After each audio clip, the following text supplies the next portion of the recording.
औज़ुबिल्लाहि मिनश्शैतानिर्रजीम बिस्मिल्लाहिर्रहमानिर्रहीम अल्लाहुम्मा सल्लि अला सय्यदना व मौलाना मुहम्मदिन व अला आलि सय्यदना व मौलाना मुहम्मदिन व बारिक व सल्लिम व सल्लि अलैहि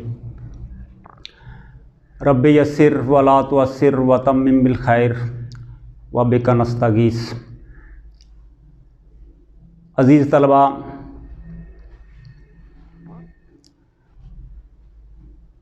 कैसे हैं आप? उम्मीद है कि आप लोग बखैरियत होंगे।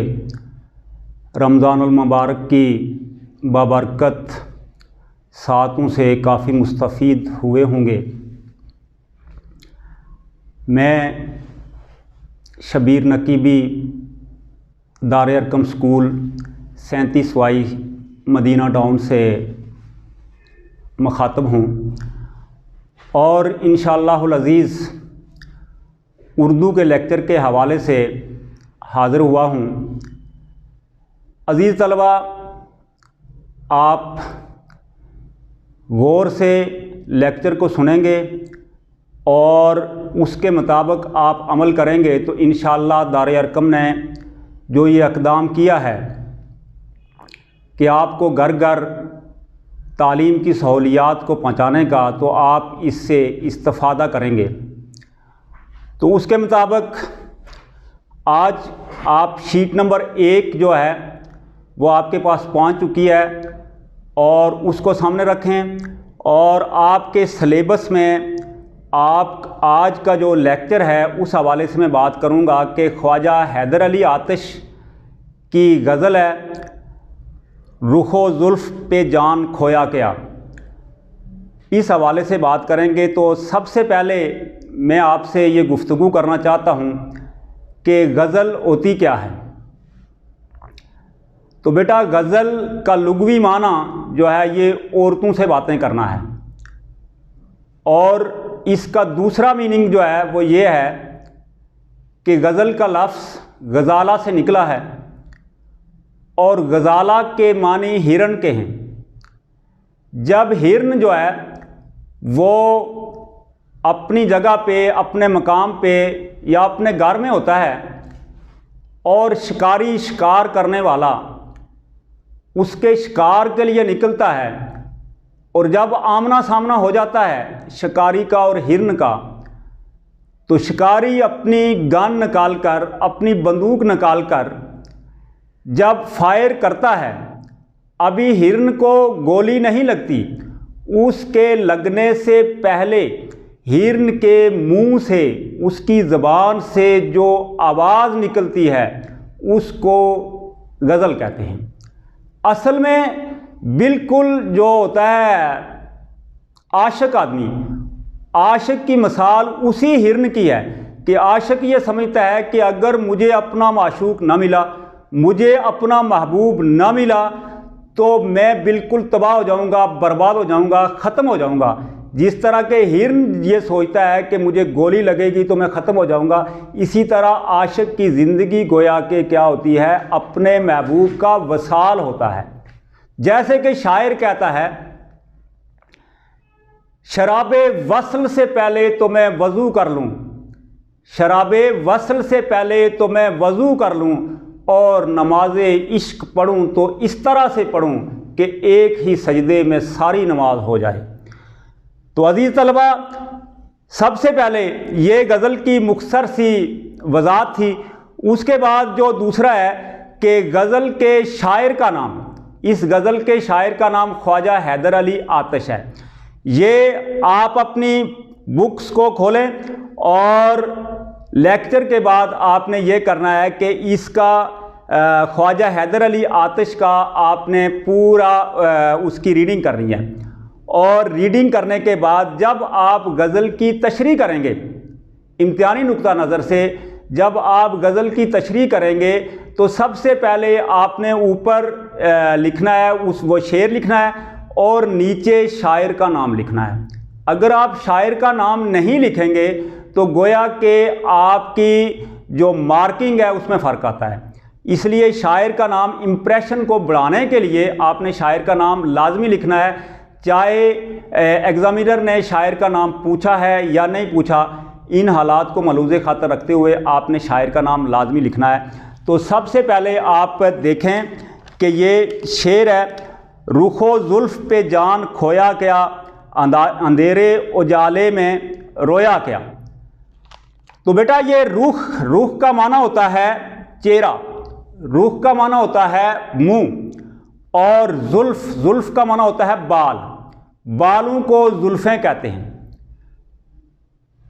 जैसे कि वो शायर कहता है ना कि पूछा जो उनसे सूरज निकलता है किस तरह, पूछा जो उनसे सूरज निकलता है किस तरह, चेहरे पे जुल्फ़ें डाल के चटखा दिया यूं। तो यानी कि इसका मकसद कहने का यह है कि जुल्फ़ का मतलब जो है ये बाल है।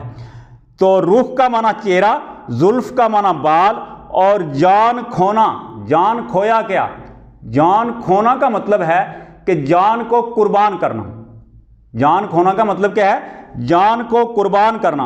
और दूसरा मिसरा है, अंधेरे उजाले में रोया क्या। अंधेरे से मुराद तारीकी है और उजाले से मुराद रोशनी है, मुराद इसका दिन हो या रात हो। तो शायर इस शेर में अपने महबूब की जदाई के लिए कहता है कि मेरे महबूब का चेहरा, मेरे महबूब की जुल्फ़ें इस कदर हसीन हैं, इस कदर खूबसूरत हैं कि मैं अपनी जान को अपने महबूब के चेहरे पर और अपने महबूब की जुल्फ़ों पर कुर्बान करने के लिए तैयार हूँ। और इतनी ज़्यादा जुदाई है, महबूब की इतनी जुदाई है कि चाहे दिन हो चाहे रात हो, मैं अपने महबूब की जुदाई में रोता ही रहता हूँ। मैं अपने महबूब की जुदाई में जो है वो बिल्कुल क्या होता हूँ कि आँखों से आंसू जो है वो बहाता रहता हूँ। तो इसमें जैसे कि शायर जो है वो ये कहता है कि जुदाई हम नशीनों की बड़ी संगीन होती है, जुदाई हम नशीनों की बड़ी संगीन होती है, तड़प ए दिल तेरे तड़पने से बड़ी तस्कीन होती है। तो ये दूसरे नंबर पर लिखा है उसने। दूसरा शेर है, हमेशा लिखे वस्फ़े दंदाने यार, कलम अपना मोती परोया क्या। हमेशा लिखे वस्फ़े दंदाने यार, वसफ़ का माना होता है खूबी, वसफ़ मीन खूबी, दंदाने यार महबूब के दांत, महबूब के दांत। अगर ग्रामर के तौर पर यह देखा जाए तो दंदाने यार जो है ये मरकब इजाफी है, क्योंकि मरकब इजाफी वो होता है जिसमें एक इसम की निस्बत दूसरे इसम की तरफ की जाए या एक इसम एक लफ्ज़ की निस्बत दूसरे लफ्ज़ की तरफ की जाए।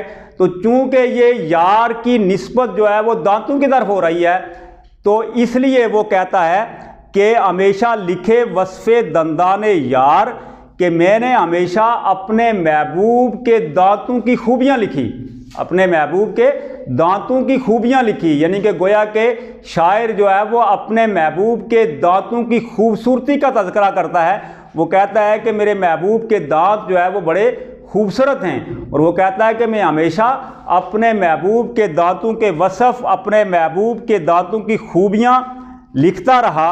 और जब वो तहरीर मैंने देखी, जब वो खूबियाँ लिखने के बाद उन खूबियों की तहरीर जो है वो मैंने देखी, तो ऐसे महसूस हो रहा था कि जैसे मोती परोए हुए। यानी कि गोया के उस तहरीर की निस्बत जो है वो महबूब की तरफ थी, तो उस निस्बत की वजह से वो तहरीर भी खूबसूरत लग रही थी, क्योंकि उसकी निस्बत, उस तहरीर की निस्बत जो है वो मेरे महबूब के साथ थी। कहूँ क्या हुई उम्र क्यों कर बसर, मैं जागा क्या बख्त सोया क्या। कहूँ क्या हुई उम्र क्यों कर बसर, शायर यहाँ कहता है कि मैं आपको कैसे बताऊँ। अपने दुख का इजहार करते हुए शायर कहता है कि मैं अपने गम रसीदा ज़िंदगी का इजहार कैसे करूँ, कि मेरी गम रसीदा ज़िंदगी जो है वो कैसे बसर हुई। और मैं तो अपने महबूब के हुसूल के लिए, मैं तो अपने महबूब को पाने के लिए क्या करता रहा कि दिन रात कोशां रहा, और ऐसा करता रहा कि किसी न किसी तरीके से हर हरबा इस्तेमाल किया कि किसी न किसी तरीके से जो है वो मैं अपने महबूब को हासिल कर सकूं।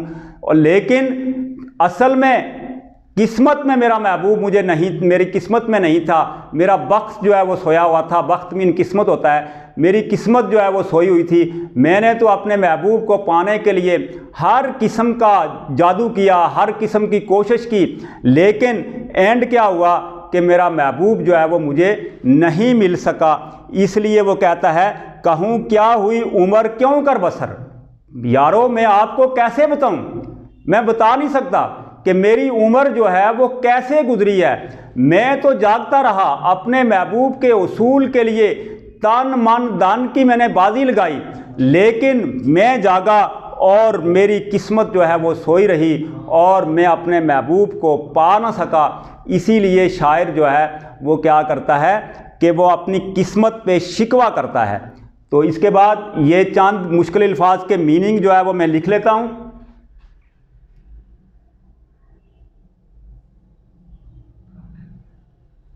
रुख, चेहरा। रुख का माना क्या होता है? चेहरा।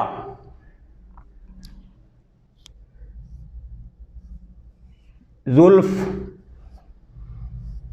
बाल।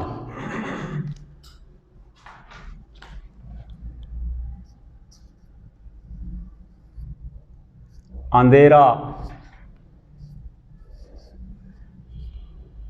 तारीकी, उजाला,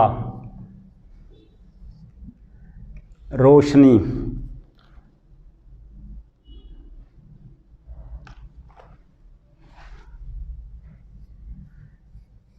वसफ, खूबी।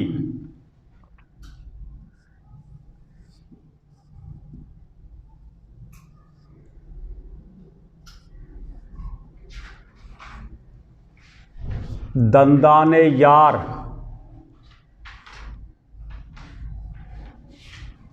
महबूब के दांत।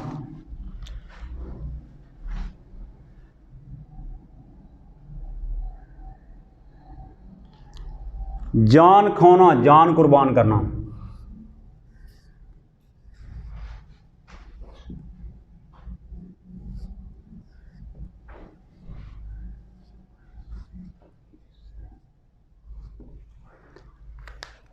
देखें, ये सबसे पहले ये मीनिंग है। इसी गज़ल के मुताबिक ये 3 अशार जो है वो इसका मफहूम हमने पढ़ा है। और रुख का माना जो है ये चेहरा होता है और जुल्फ का माना बाल होता है। इसके नज़रिए से मैंने एक शेर भी आपके सामने पेश किया था।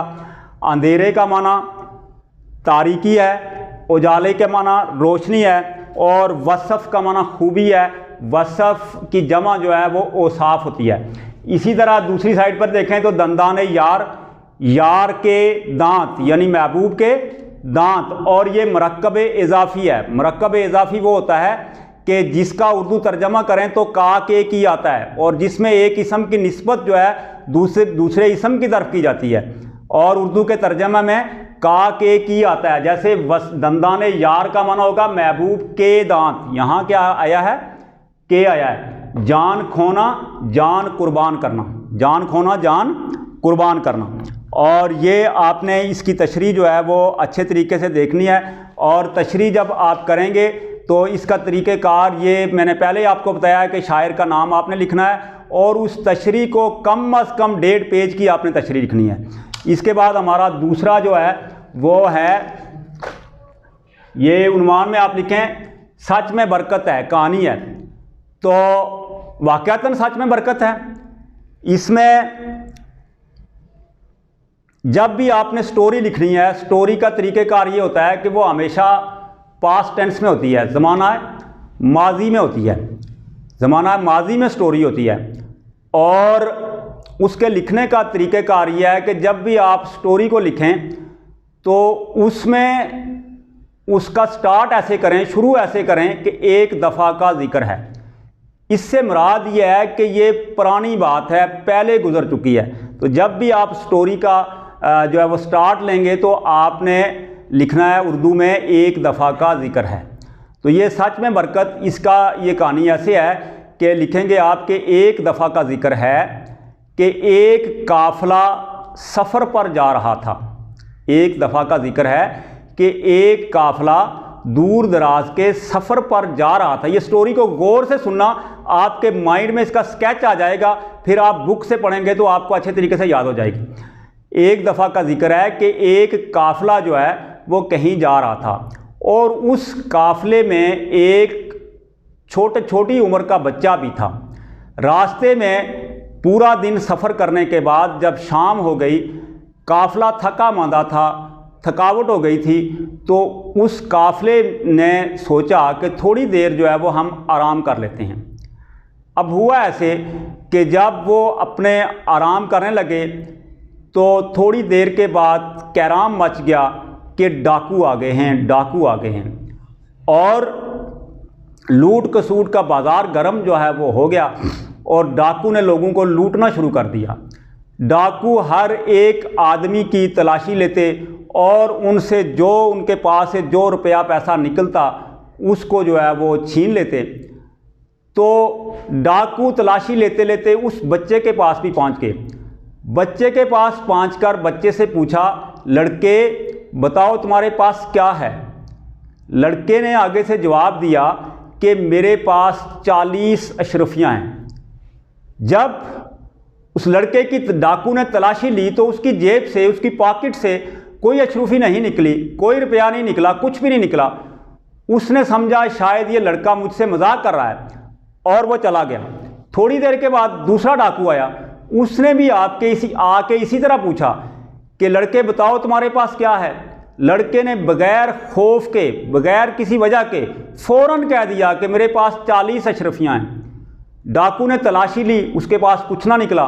वो सीधा उस लड़के को अपने सरदार के पास ले गया और सरदार से जाके कहने लगा, देखो ये कितना छोटी उम्र का बच्चा है और ये झूठ बोलता है और मुझसे कहता है कि मेरे पास 40 अशरफियाँ हैं, मैंने इसकी तलाशी ली, इसके पास से कुछ नहीं निकला। तो सरदार ने बारोब आवाज़ में उस लड़के को डराने धमकाने की कोशिश करते हुए लड़के के सामने कहा, लड़के बताओ तुम्हारे पास क्या है। तो लड़के ने बगैर डर के, बगैर किसी वजह के फ़ौरन कह दिया कि मेरे पास 40 अशरफियाँ हैं। तो डाकू ने कहा कि कहाँ हैं। उन्होंने आगे से उस लड़के ने जवाब दिया कि मेरी कमीज़ की तह में अंदर से सिले हुए हैं पैसे। जब वो तलाश किया गया तो वाकई अंदर से जो है वो 40 अशरफियाँ निकली। तो अब वो डाकू हैरान हो गया, परेशान हो गया। तो परेशानी के आलम में उस डाकू ने उस लड़के से पूछा कि लड़के बताओ तूने झूठ क्यों नहीं बोला। हालांकि हमने तलाशी ली और आपकी तलाशी के दौरान हम आपकी रकम तक ना पहुंच सके। अगर तू झूठ बोल लेता तो कम अज़ कम ये रकम तेरी बच जाती, और तूने झूठ क्यों नहीं बोला। तो लड़के ने कहा कि मैं झूठ बोल लेता, लेकिन मैंने झूठ इसलिए नहीं बोला कि जब मैं काफ़िले के साथ निकलने को तैयार हुआ, मेरी माँ ने मुझे घर से अलविदा किया।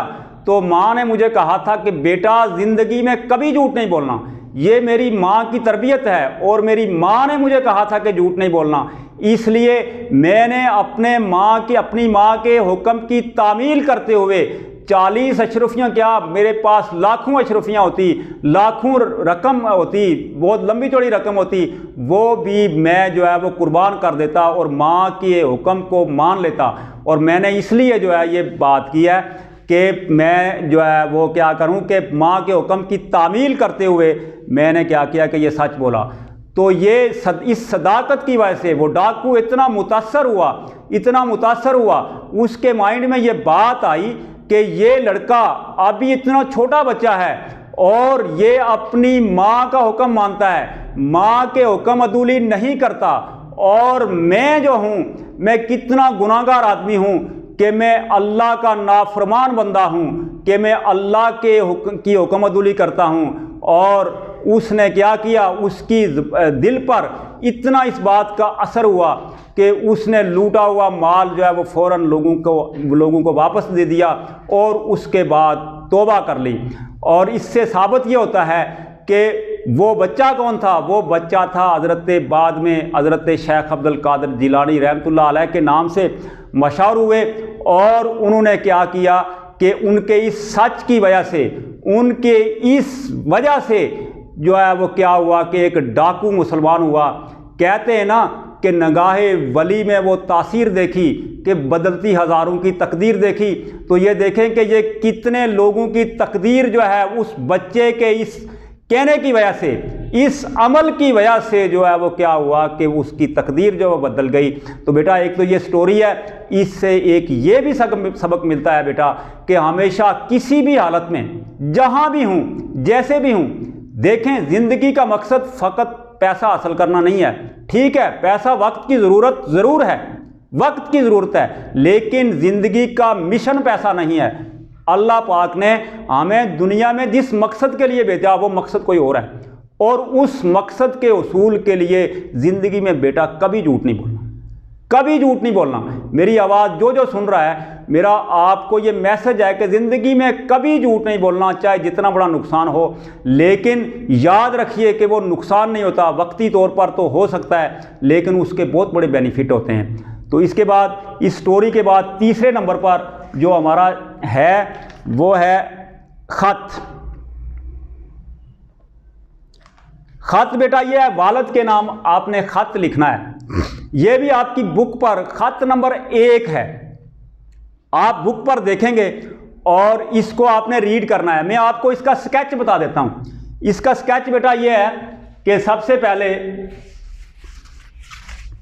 आपने जब ख़त लिखना शुरू करना है, ये भी याद रखें कि ख़त और एप्लीकेशन में ऑप्शन होता है, या एप्लीकेशन लिखनी होती है या लेटर लिखना होता है।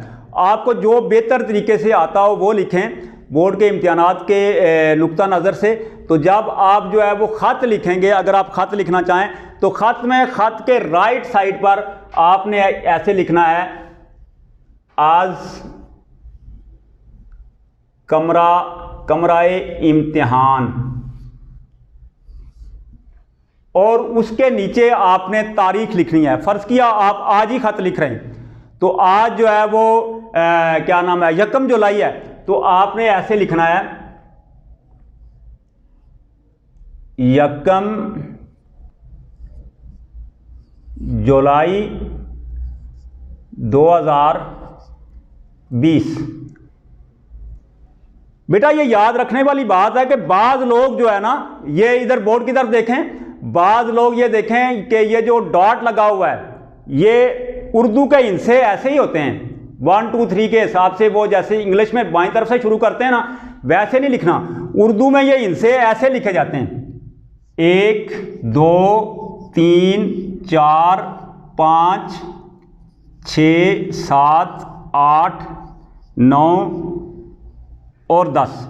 ये इसको 0 ऐसे नहीं बनाना, इंग्लिश में तो ऐसे बनेगा, लेकिन उर्दू में जब आप लिखेंगे तो ये डॉट होगा, तो ऐसे आपने लिखना है। तो इसका इंप्रेशन जो है वो एग्जामिनर को बढ़ता है। तो इस हिसाब से आपने जब डेट लिखनी है, कहीं भी आप उर्दू के पेपर के हवाले से बात करता हूं कि जब भी आप डेट लिखेंगे तो आपने उर्दू के हिस्सों में लिखनी है। और दूसरे नंबर पर एक यहाँ यकम के बजाय फ़र्ज़ किया 2 3 हो, 5 हो, 20 हो, जो भी हो, तो आपने क्या करना है कि वो 20 लिखने के बाद, 15 लिखने के बाद, 10 लिखने के बाद, 4 लिखने के बाद, 3 लिखने के बाद आगे महीने का नाम लिखना है।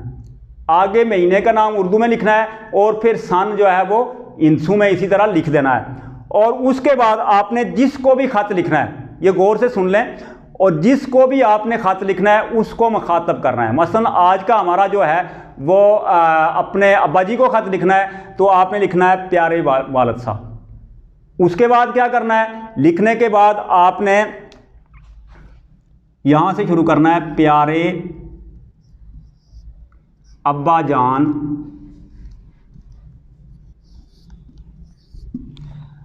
यहां आपने लिखना है अस्सलामु अलैकुम।